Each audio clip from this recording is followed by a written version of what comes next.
The man who looks the most expensive in any room is almost never the one wearing the most expensive clothes. You have seen this.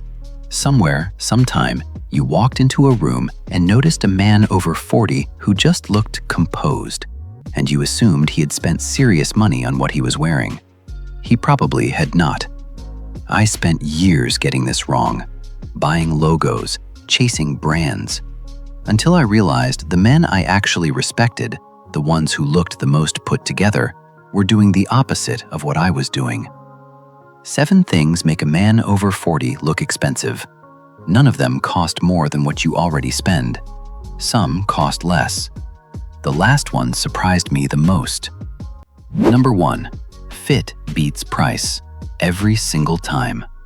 A $30 t-shirt that actually fits your body will look more expensive than a $200 shirt that does not.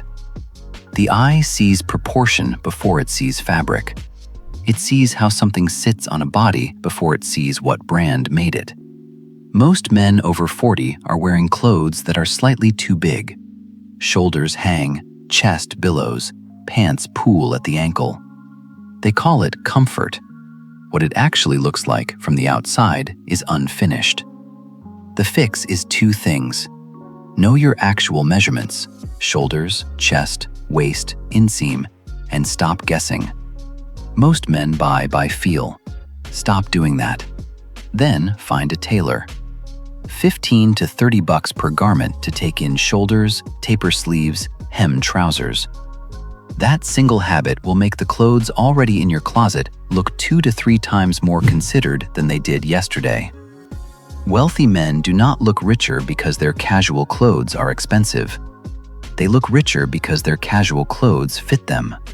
That is it. Number 2. Get rid of visible logos. You paid real money for them. I understand. But here is something most men do not want to hear. The logo is not actually the value. It is the receipt. The most put-together men over 40 wear clothes with nothing on the outside. No logos, no monograms, no labels announcing what they spent. When you see a designer logo on a man over 40, your brain reads it in one of 2 ways. In casual settings, it reads as trying. In formal settings, it reads as new money. Neither is the signal you actually want. The wealthiest men dress like they have nothing to announce. Look at what is in your closet. Anything with a giant logo, a contrast monogram, a brand name across the back. Those pieces are working against you, not for you. The plain, well-made, unbranded alternative will always read as more elevated. Number 3. And here is a specific formula most men have never been given. The 60-30-10 rule. Your outfit should be roughly 60% one dominant color, 30% a secondary color, and 10% an accent. That is it. 2 colors and a small accent. 3 colors maximum. The dominant color is usually your trousers or your largest visible piece, say dark charcoal trousers. The secondary is your top half, a navy knit. The 10% accent is your belt, shoes, or watch strap, a deep brown leather. That outfit, charcoal, navy, brown, instantly reads as wealthy because it is restrained, harmonious, balanced. No color is fighting the others for attention. Compare that to the average man over 40. Bright blue shirt, beige chinos, white sneakers, brown belt, black watch, blue jacket. 6 colors competing for attention. The whole outfit reads chaotic, even if every individual piece is expensive. The expensive look is restraint. Pick your 60, pick your 30, pick your 10. Stop trying to make a statement through color combination. Number 4. I want to tell you about a guy named Marcus. Marcus is in his late 50s, runs a small architecture firm, drives a 15-year-old Volvo because he says he likes the way the seats feel. Quiet guy. Listens more than he talks. I had dinner with him in Chicago a few years ago, and I noticed his watch twice during the meal. Simple round face, dark brown leather strap. Looked like something from the 70s. I asked him about it because I genuinely could not tell if it was expensive or not. He laughed. $200, 1998. Birthday gift from my ex-wife. He said it casually. That $200 watch, birthday gift from his ex-wife, looked more expensive than the $4,000 chronograph the guy across from us was wearing. By a wide margin. Nobody at the table was looking at the chronograph. Several people had complimented Marcus's watch. Here is what Marcus understood. A simple, classic watch. Leather strap, clean face, modest size. Almost always reads as more expensive than a busy, oversized, logo-heavy one. If you own one good watch, you do not need more. If you own a busy watch, swap it for a simple one. The men who look most expensive are wearing watches that do not try to be noticed. And that is exactly why they get noticed. The next three things are what I think actually separate men who look expensive from men who are just dressing well. While we are here, drop a comment below telling me one piece in your closet that you paid almost nothing for, but that always gets you compliments. I read every one. Number 5. Your shoes and your belt are doing more for your overall look than you think. People notice your shoes last, but they remember them first. A great outfit with worn-out shoes immediately reads as cheap.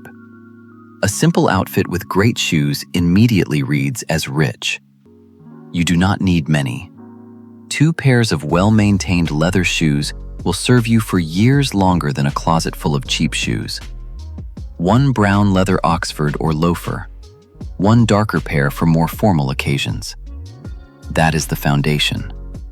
But here is the part most men miss. It is not about owning the most expensive shoes. It is about maintaining whatever shoes you own. A $200 pair of leather shoes that you polish, condition, and re-sole when needed will look better 5 years from now than a $500 pair that you ignored. Same with belts.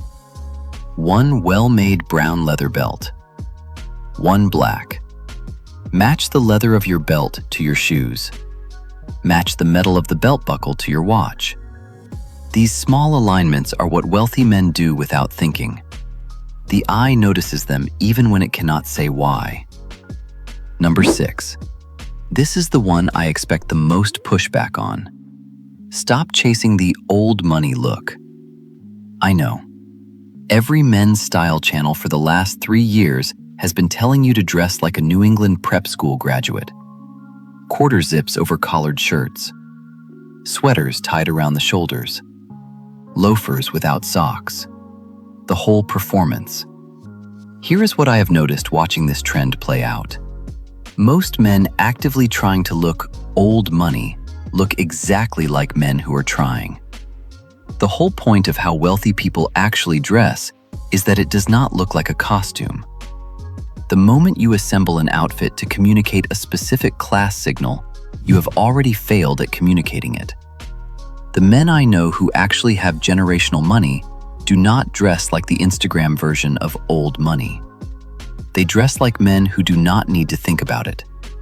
Plain knit, dark jeans, leather shoes worn for years, a watch that does not announce itself. They look expensive because they look unbothered. The fastest way to stop looking expensive after 40 is to start trying to look expensive. Aim for unbothered, not curated. Number 7, and this is the one almost nobody talks about. The most expensive looking thing a man over 40 can wear is presents. I am not joking. I have watched this play out hundreds of times. 2 men, similar outfits, similar age. One slumped, fidgeting, checking his phone, shifting his weight. The other upright, settled, present, not searching for something to do. The second man, every time, reads as more expensive, more confident, more successful, without changing a single piece of clothing. Here is the simple physical principle. The eye reads stillness as confidence.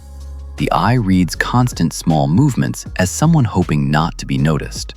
Most men over 40 developed posture and movement habits during years at a desk and on a phone, and they never updated. Hunched shoulders, forward neck, restless hands. The fix is not about deliberately performing slowness. That would be the same mistake as performing the old money look. The fix is about removing the small, unnecessary movements you do not even know you are doing. Stop checking your phone in conversations.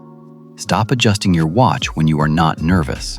Stop shifting your weight when you are standing still. When you remove the noise, what is left looks like confidence. Because that is what confidence actually is, the absence of unnecessary motion.